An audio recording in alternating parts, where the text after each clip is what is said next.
I'm Guy Seehey of Lexica Research and Development in Tokyo, and I'm joined today by Aaron Campbell. He's associate professor and chair of the Department of Global Studies at the Kyoto University of Foreign Studies.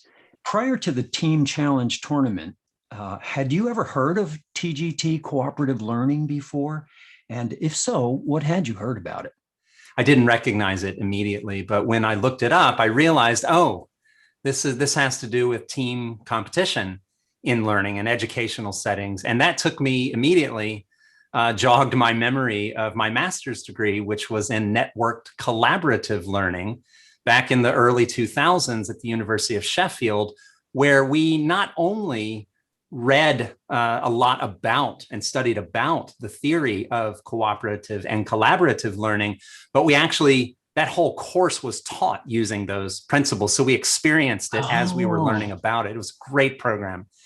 And since then, I've incorporated cooperative learning principles into the way I conduct my classes in the university.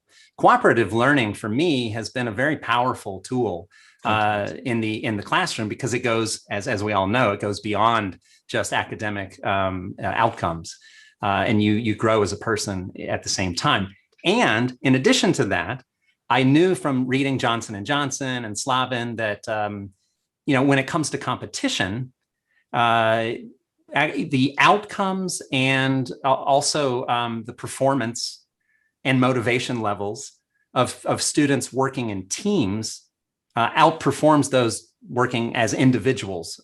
And so you combine those two elements of gamification and competition with collaborative or cooperative learning structures, and you can have a very powerful experience. And I understand this even at the level of an individual in my own personal life. I mean, when I want to get in shape, I use Strava to track all my runs. I'm a runner, and I can compare it with other people, and that really motivates me. So when it comes to weight loss, I've used Diet Bet, where you actually put up money and you compete with other people to lose a certain amount of weight, and it works. So you're looking trim. You're looking trim. Well, thank you. What about your students? How did they react when you first brought up the idea? I think it was a big shock to them, because I didn't warn them at the beginning of the semester. I kind of dropped it on them about a week before it started. And they were kind of surprised. Some of them were intrigued. They asked a few questions. A few of them looked a little nervous. They didn't really kind of know how this would go. And so it was a mixed bag at first. But once we got done with that first week, I noticed a change in the attitude and of course the levels of activity as well. That's fantastic. Yeah. And what about the administration and the other teachers? How did they react? Had they heard of it before? No, not really. I mean, I work in a very small department, and there are about 10 professors. And I'm basically, me and one other professor are language teachers. The rest are social scientists.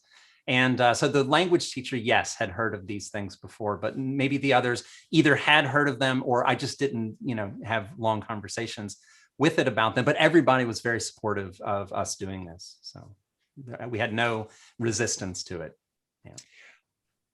When you got it started and they started understanding, this is a team competition, we need to beat the other classroom each match we're involved in.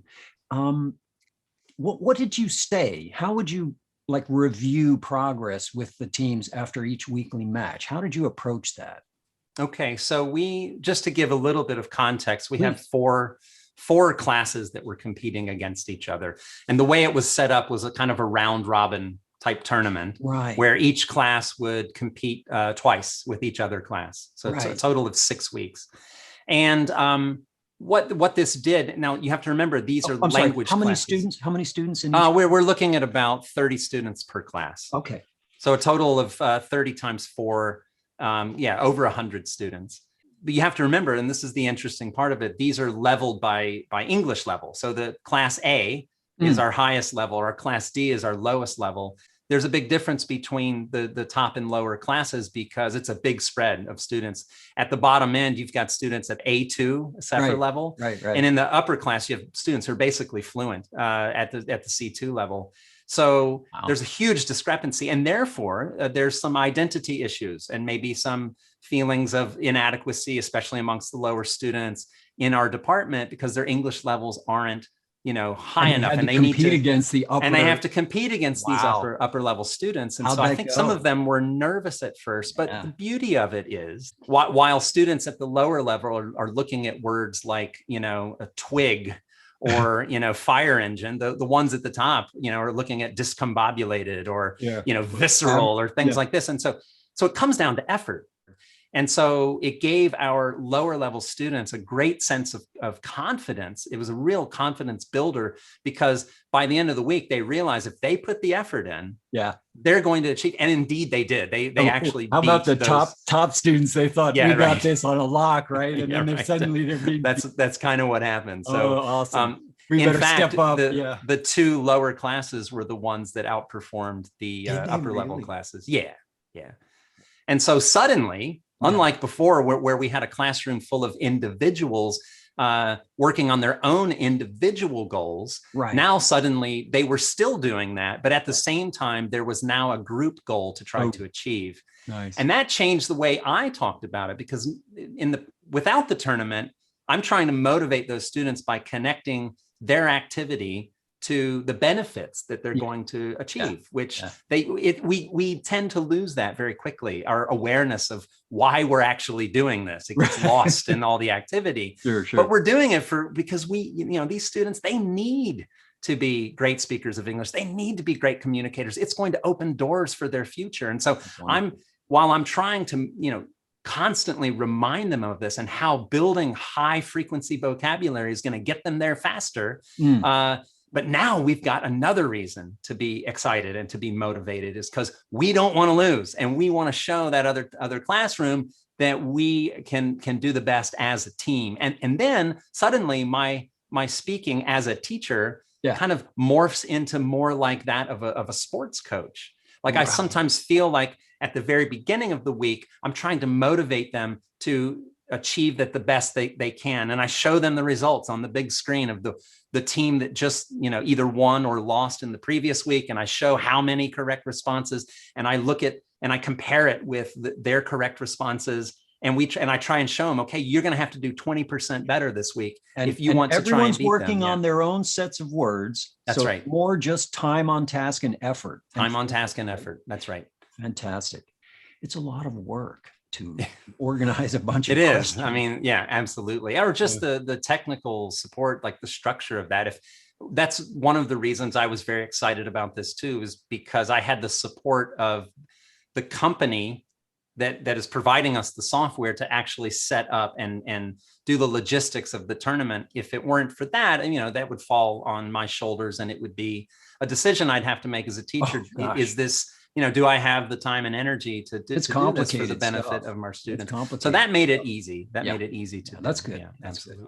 There was me and one other teacher involved, and we would talk to our students both at the beginning of the week, during the week, and at the end of the week. So actually twice per week, because the beginning is the end of the next week. Yeah. And so we would constantly be, showing them, okay, what's going on? Oh, look, you guys are ahead, but keep going, because I know they're going to catch up. And sometimes when I found myself with the other teacher in the presence of other students, he and I would, kind of, because it's also kind of a competition between us as well. Oh, he's a teacher, I'm a teacher. My class is going up against his class. Right. And of course, it's all for fun. And we know that this is not high stakes stuff. It's all for fun. No.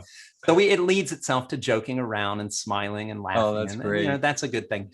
We did have actually a little ceremony. Nice. And they really appreciate that. And it lends itself to a round of applause and recognition for those students, which is great. But I think another thing that would really enhance this experience would be to do it not just on like an intra school level, but an intercollegiate level. We're a university. It would be great if we could compete, if we could put together an all-star team of our best vocabulary studiers and compete with other local universities in kind of a regional tournament. And that, I think, would really be cause for more university recognition. And if you have multiple institutions involved, then it lends itself, especially with the technology that we've all gotten very used to in the last year with the pandemic, it lends itself very easily to intercollegiate kickoff ceremonies for the tournament, or maybe an awards ceremony where people from all the different universities, the students can come together in one big room, speeches can be given, awards can be handed out, students can give their own little speeches if they want, and just make it fun and hand out digital prizes of some sort. And you know that could be a good way to do it as well. Yeah, that's fantastic. Yeah. Well, I'm excited to run the next tournament. I hope if you do run another one, we can participate. I think. I know, please. Yeah, The next one's going to be an open one, like you said, and you can enter your class, or you can enter a hit squad, right? To go for the gold. Right. It's going to be fun. The key is the team. Yeah, the team. See, because it's the same students, just a different context. If you set up an individual competition between members of the same class and they're all competing against each other, and you have a top 10 list that you show every week, these are the top 10 students in the class. If you don't see your name on this list, you need to do more. Well, when you get behind that student that's doing 3 hours a day, it's like, there's no way. I'm doing 10 minutes a day. How on earth am I going to compete? What are you going to do? You're going to give up. You're just, what's the point? And the guy's so far ahead of me, I'm not going to do anything. But if he's on my team and I'm on his team and he's doing that kind of work, I suddenly feel some pressure here to really, help out, and because it's not just about me anymore. It's about team, and their success is my success, but my failure is going to be their failure. And so I think that's an important life lesson to learn too, when we talk about living in families and communities and in groups of people. It's not just about you. It's about, if we want to achieve world peace, if we want to achieve a just society where things run as they should and people help each other, then we have to be a part of that, and we got to play our role in that. And so I think this is the kind of thing that cooperative learning teaches people. Fantastic. It goes beyond just academic achievement. It builds character. So that's wonderful. I have my work cut out for me. Well, thank you so much for your time, Aaron, and sharing your thoughts. And I've got renewed motivation now to live up to your expectations for an even better experience next time. Good.